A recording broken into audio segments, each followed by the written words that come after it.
So it is finally time to put all this hard work that we've been doing over the last few months into one piece. So as you guys know, we completely stripped this FJ40 down to the frame.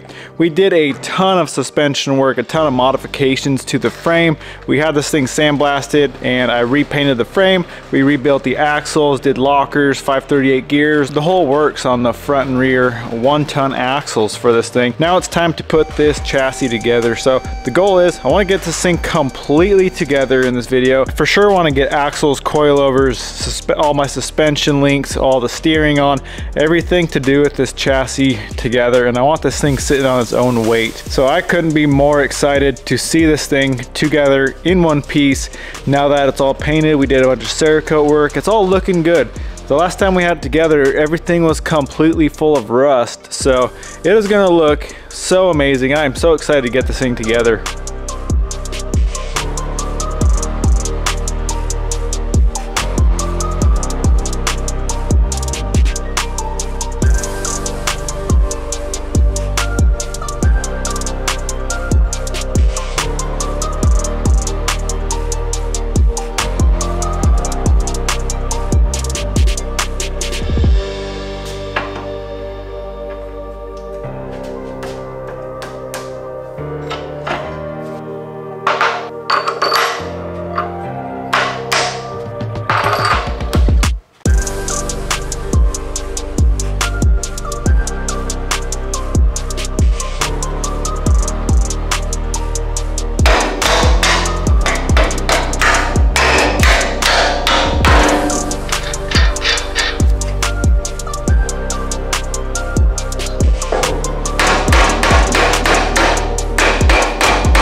Well, sometimes things don't go as planned. I cannot get these links into these front lower mounts on the axle. Now, funny thing is, these are the only brackets that I did not build myself. I bought these brackets, but I guess when I welded them together, I guess they kind of shrunk and squeezed together. So we're going to use some unorthodox methods here. We got some all thread with some nuts. We're going to try to spread it apart. We're going to smack this thing around with a hammer and see if we can get this to open up. It really doesn't need to open up a whole lot, but with the combination of the paint that's in the inside and welding, and for some reason I didn't brace these mounts when I welded them. I usually am pretty good about that, but I guess I forgot on these lowers. They squeeze together, so we got to fix this, and the only way I see to do it is to try to spread these things apart and to use a little shock therapy with a hammer to get these things to open up a little bit.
Well, seeing this thing all back together, all painted up is unreal. It looks so good with all the paint and then kind of with the accents of the aluminum links.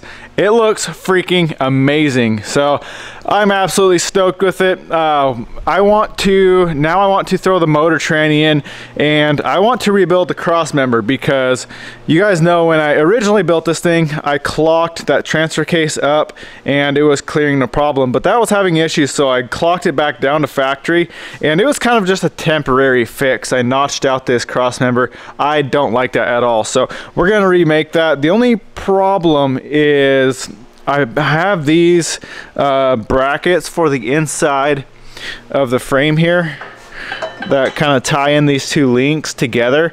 The cross member comes like right here, and I got to drop it down, so it might be kind of tricky to drop that cross member kind of down, just bend the tube around where the drive shaft goes and then back up to where it mounts to the transfer case and then back over to that side. We'll figure it out.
All right, we got this cross member all buttoned up, so we got to get this thing coated. I am going to use the Cerakote C-Series. This is an air cure Cerakote, so it's not going to go in the oven. I would powder coat something like this, but this won't fit in the oven. Now, I have been getting a lot of questions why I haven't been powder coating it, and I've more been Cerakoting everything lately. Now, I've kind of been on a Cerakote kick just because a lot of the stuff I'm doing isn't going to fit in the oven, or it's got threads on it that I don't want to mask off, or I want to paint. Cerakote's really good for that. If you were to powder coat threads, it's way too thick and you won't be able to thread anything onto it. So that's kind of why I've been doing a lot of Cerakote. Now, if you guys want to check out the Cerakote, this stuff, like I said, C7600. This is a glacier black. It's kind of a matte black color. It looks really good. This stuff you can find at cerakote.com. I'll have everything linked down in the description box for you guys.